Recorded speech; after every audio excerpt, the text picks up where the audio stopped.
Hello, I'm Eric, and I'm back, and I'm sitting in a remote island, and the time is roughly midnight, and I just got up from a quick nap, and you would never believe me if I told you that, I found a really nice, desolated island in this place. Yeah, I'm not gonna tell you the name of this place, but I mean, you would never believe me if I told you the name of this place. How is that possible to find such a tranquil and isolated place to unwind and detox and things like that? Yeah. One of these days I'm gonna do a video on all these favorite places that I like to engage in, to unwind and to clear my head and things like that. Yeah.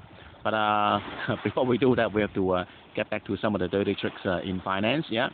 And then so today we're going to have a two-parter. The first part is going to look at some of the operations in traditional banking. Yeah.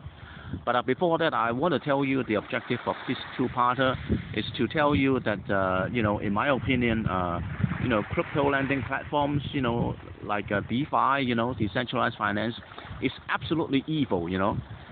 First of all, when they say decentralized finance, that means it's opposed to traditional finance. Traditional finance, they call it the TradFi, yeah, whereas decentralized finance is DeFi, yeah. And I can tell you that DeFi or crypto lending platforms are absolutely evil. But DeFi is fashionable, it's cool, and it attracts a lot of millennials and Gen Z investors. But it's turned out to be one of the saddest stories in financial history. But that's for the next video. In this video, I'm just going to lay down some groundwork to tell you why I think, in my opinion, crypto lenders are evil. Yeah. So first of all, let me tell you the traditional operations of how a bank works. Yeah. And I'm sure most people know, but I just to refresh your memory. And oh, there's some hiccup there, but okay. So get back to the workings of a bank, and then okay. So traditionally a bank.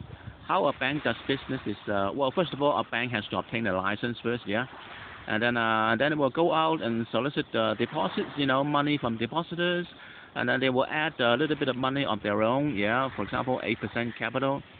This is like, just to, add a little bit of protection to, to the depositors. I'll tell you how this protection works a little bit later.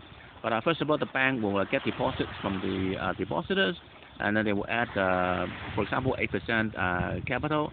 This is what they call the 8% is called the capital ratio, yeah. And then they use all this money to to make business loans, mortgage loans, And the way the bank makes money is that they typically charge a higher interest rates on the business loans and mortgage loans, and they pay out a lower interest rate on the depositors, yeah. And if there's anything left, there's going to be the return to the capital, And so traditionally, that's how a bank works. And then, but inevitably, a bank will make stupid mistakes. Like for example, they lend out too risky loans, and the loans are risky, and then the loans went into default, and then they cannot get the money back, and so therefore the depositors are spooked, And if they're spooked, they want to take their money back, And so this is where the 8% capital comes in, So this kind of money is to allow the depositors to to withdraw money if they are scared, only up to a certain limit, up to a certain extent. It's only 8%, yeah.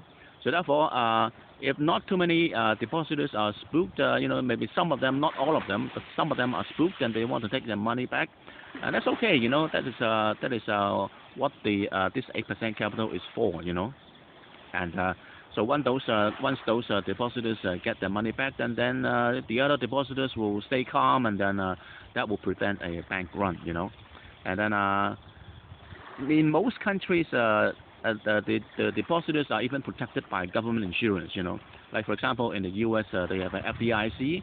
That is actually an extra layer of protection to the depositors, in addition to the capital requirement for the bank, And so this is how a bank can you know, give some kind of a confidence stabilizer, you know, to the depositors, you know, and then so that's how a traditional bank works. But that is exactly not how a crypto bank works, you know. And I'll tell you how they work, and then you'll know that why I say that the crypto lenders or crypto banks are absolutely evil, you know. And all right, so I'll see you in the next video. Bye.